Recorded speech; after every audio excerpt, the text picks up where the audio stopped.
Hola, ¿qué tal mis queridos hermanos y amigos que me escuchan? Este subsegmento Reflexiones, como siempre, con la Biblia en la mano, que en el día de hoy, con la ayuda de Dios, vamos a continuar el estudio que hemos estado haciendo del libro de los Hechos, y hoy nos toca el capítulo 27. Recordemos que en el capítulo 26-24, Pablo insta a Agripa a que crea, y recordemos como Agripa le dice: por poco me persuade a ser cristiano. O sea, Pablo, que le habla a Agripa de la visión donde tuvo con el Señor, el encuentro que tuvo con el Señor, y los mandan a predicar el Evangelio a los gentiles. Entonces, cuando él le hace el relato a Agripa, Agripa le dice que, mira, por poco me persuade a ser cristiano. Y entonces Agripa le dice a Festo en el 26:32, ¿podía este hombre ser puesto en libertad si no hubiera apelado al César? Porque Pablo apeló al César para defenderse de las acusaciones que había contra él. Entonces ahora Pablo es enviado a Roma. Y dice el verso 27, aquí en el relato que hace Lucas en el libro de los Hechos, dice: cuando se decidió que habíamos de navegar para Italia, entregaron a Pablo y a algunos otros presos a un centurión llamado Julio de la compañía Augusta.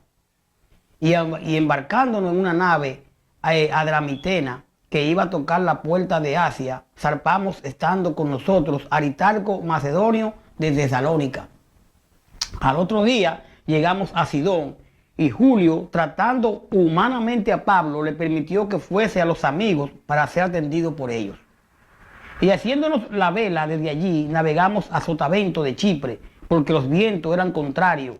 Habiendo atravesado el mar frente a Cilicia y Panfilia, arribamos a Mira, ciudad de Licia.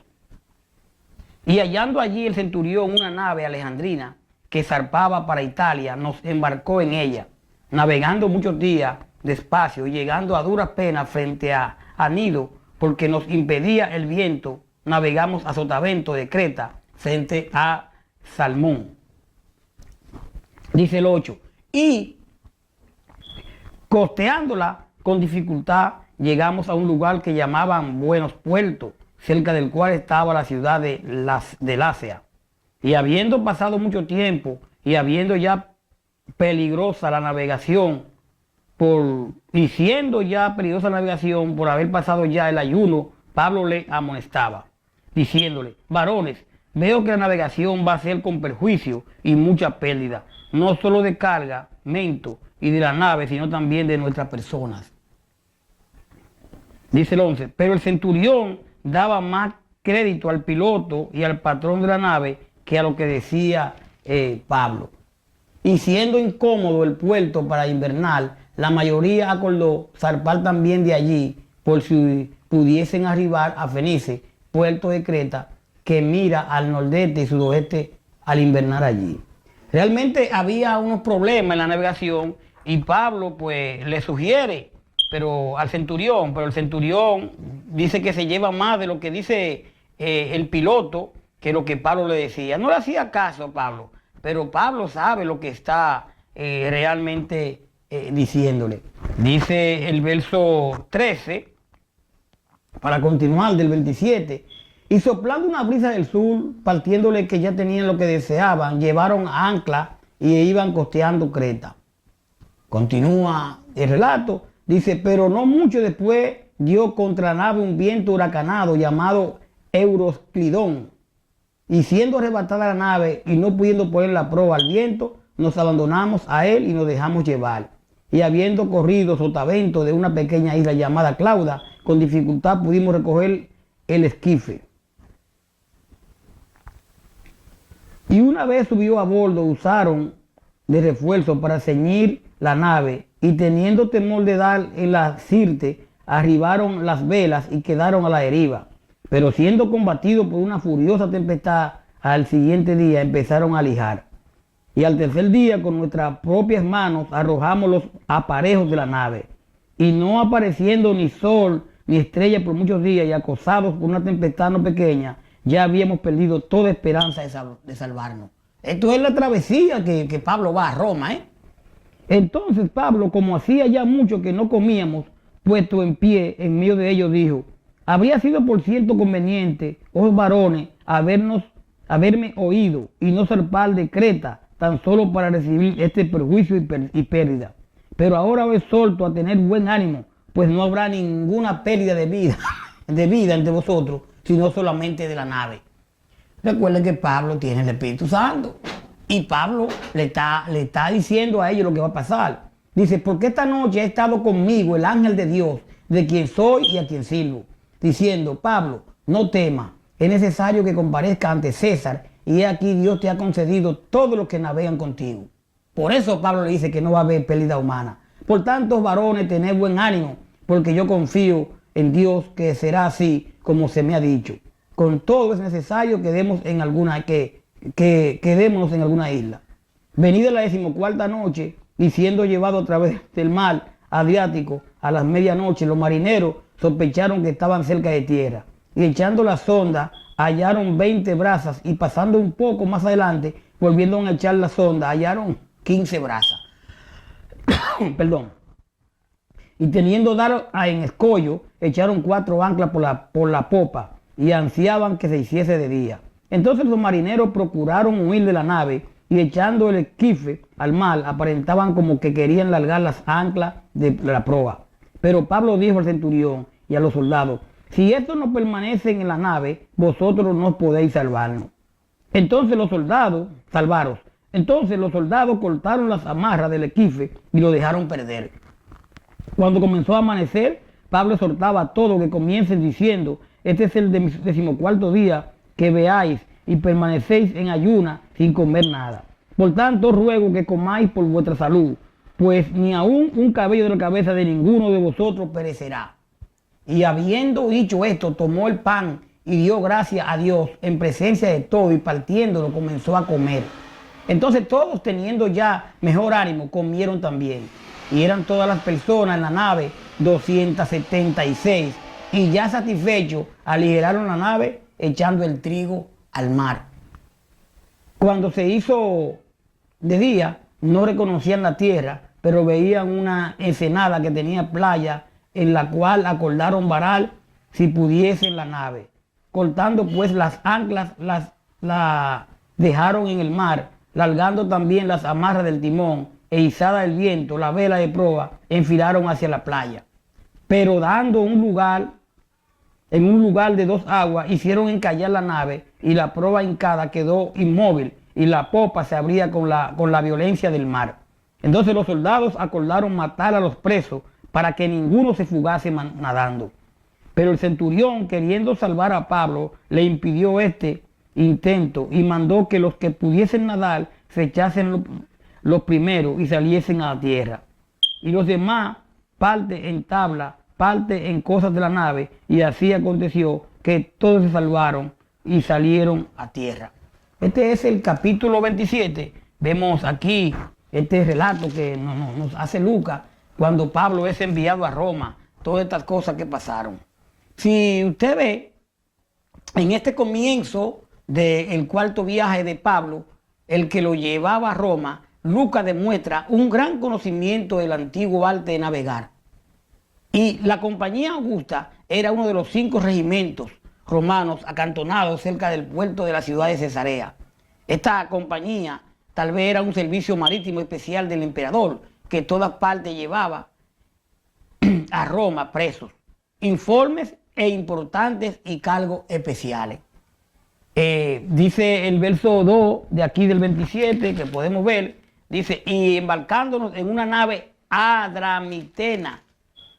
Una nave adramitena se refiere a Adrámico, puesto situado en la provincia de Roma de Asia, la moderna Turquía, y embarcándonos indica que Lucas acompañaba a Pablo, porque dice embarcándonos. Usted ve, en este viaje, Aristarco, un creyente que acompañó a Lucas y a Pablo hasta Roma y permaneció con él durante su encarcelamiento.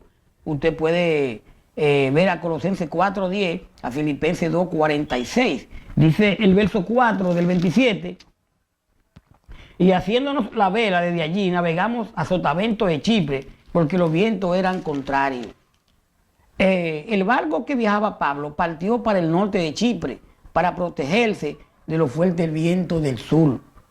Dice el verso 5, habiéndolo atravesado el mar frente a Cilicia y Panfilia, arribamos a Mira de la ciudad de Licia. Mira de Licia, importante puerto para el comercio de granos con Egipto. Aunque los vientos eran contrarios y la navegación difícil, pudieron llegar a este puerto donde transbordarían para continuar el viaje a Roma. Entonces dice el verso 6, y hallando allí el centurión una nave alejandrina que zarpaba para Italia, nos embarcó en ella. Probablemente un barco granero, usted puede ver el verso 38, tenía su registro en Alejandría, la capital de Roma, de Egipto, y era el principal proveedor de grano para Roma, y la flota granera era de la arteria vital del imperio. Dice el verso 9, y habiendo pasado mucho tiempo y siendo ya peligrosa la navegación por haber pasado ya el ayuno, Pablo le amonestaba. Ya el ayuno había pasado. Entonces Pablo es una referencia al día de sacrificio que se celebraba y se observaba el día 10 de Chichri en octubre. Era peligroso navegar el Mediterráneo desde mediados de septiembre y se cerraba la navegación desde el mediados de noviembre hasta marzo. Podemos ver en el verso 18 que dice de esta manera, pero siendo combatidos por una furiosa tempestad, al siguiente día empezaron a lijar. Es posible que primero se deshicieran de la carga personal. ¿Usted ve? Pues eso era para alinear el banco personal y de cualquier otra carga fletada en la embarcación. Era frecuente que la tripulación de una nave azotada por una tormenta echara por la borda habitualmente todo, menos los pasajeros. Más tarde dispusieron de la carga y la comida que quedaba. Entonces dice el verso 23, porque esta noche ha estado conmigo, dice Pablo, el ángel del Dios de quien soy y sirvo. Cuando Pablo le dice a ellos que no va a morir nadie, Pablo le fue revelado que él comparecería ante el César y que Dios protegería a los que viajaban, por lo que llegó a la conclusión de que la embarcación se perdería, pero llegarían a una isla. Usted puede ver el verso 22-26. Dice el verso 28, y echando la sonda hallaron 20 brazas, y pasando un poco más adelante, volviendo a echar la sonda, hallaron 15 brazas. La sonda era una cuerda con peso en un extremo y nudos cada cierta medida para indicar la profundidad del agua. La braza era la distancia entre los dedos de una mano a la otra, con los brazos extendidos. Dice el verso 31 y 32, dice de esta manera, pero Pablo dijo al centurión y a los soldados, si estos no permanecen en la nave, vosotros no podéis salvaros. O sea que todos los hombres permanecieran en la nave. Dice el 32, entonces los soldados cortaron las amarras del esquife y lo dejaron perderse. Ahora todo el mundo creyó a Pablo. Puede ver el verso 10, 11 y 12, ¿verdad? De aquí, del mismo 27. Porque Pablo le dice, viendo varones, veo que la navegación va a ser con prejuicio y mucha pérdida, no solo de cargamento y de la nave, sino también de nuestra persona. Pero el centurión daba crédito al piloto y al patrón de la nave, que lo que decía Pablo. Recuerden que Pablo se le dijo todo esto, pero no creyeron en Pablo. El centurión romano y sus soldados asumieron el mando de aquella nave civil. Pablo va a hacer notar que si los marineros abandonaban la nave, no habría quien pudiera dirigirla entre las olas. Y si se llevaría el esquife, si se llevaran el esquife, o sea, una nave pequeña, no habría transportación de la nave en la playa. Dice el verso 42, entonces los soldados acordaron matar a los presos para que ninguno se fugase. Pero recuerden que nadie iba a perecer.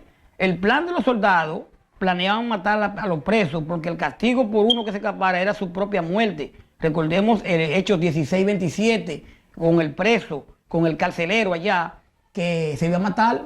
Eso fue en la cárcel cuando se armó el temblor de tierra, ¿verdad? Que allá Pablo le dijo, estamos aquí vivos, no ha pasado nada. Entonces, dice el verso 44, y los demás partes de las personas que iban saliendo en cosa la nave, y así aconteció que todos se salvaron saliendo a tierra. Todos se salvaron llegando a tierra. Así se cumplió la exhortación que Pablo le había dado por medio de una revelación divina, como vimos en versos 22, 24, aquí de los Hechos. ¿Qué podemos notar nosotros? Esta persona, Pablo le dijo que no iban a morir, ¿verdad? Si se mantenían en la nave y llegaron a tierra, pasaron muchos problemas, pero llegaron. Si usted y yo nos mantenemos en Cristo, si usted y yo creemos, nos bautizamos para el perdón de pecados, aunque uno muere físicamente, pero el día de la resurrección vamos a obtenerla. Vamos a conseguir la vida eterna, pero tenemos que mantenernos en el barco de Cristo, en la nave del Señor y obedeciendo su palabra. Vamos a dejarlo aquí, el verso 27, ya estamos terminando, ya nos queda solamente el 28 de los Hechos y esperando que usted pueda, ¿verdad?, estudiar y entender más de la palabra revelada aquí en ella. Que la paz del Señor esté siempre con nosotros. Bye bye.